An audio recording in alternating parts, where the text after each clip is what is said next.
Indian pharmaceutical industry FY 24-25 తీసుకున్నట్టయితే ఓవరాల్గా better performance ఉంది. లాస్ట్ క్వార్టర్లో చిన్న ఇబ్బందులు ఉన్నా కూడా అయితే ఆల్మోస్ట్ 8.9% ఫార్మా ఎక్స్పోర్ట్స్ పెరిగాయి.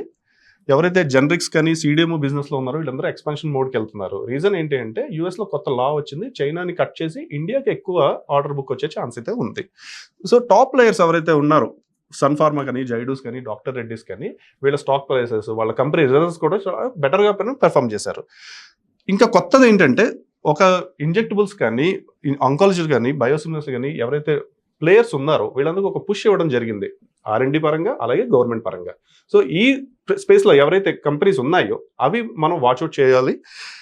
మనం ఎక్స్పెక్ట్ చేస్తుంది ఏంటంటే 8 to 10% గ్రోత్ ఎక్స్పెక్ట్ చేస్తున్నాం నెక్స్ట్ క్వార్టర్లో.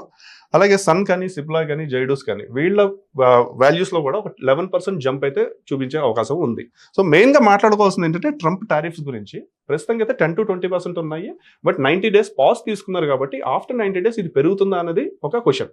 అలాగే మనం ఎక్స్పెక్ట్ చేస్తుంది ఏంటంటే దీని ఇంపాక్ట్ ఏంటంటే ఒక ఎక్స్పోర్ట్స్ కూడా ఒక 5% తగ్గే ఛాన్స్ అయితే ఉంది. సో మీరు ఫార్మా సెక్టర్ గురించి మీరేమనుకుంటున్నారో మాకు కామెంట్ బాక్స్లో తెలియజేయండి.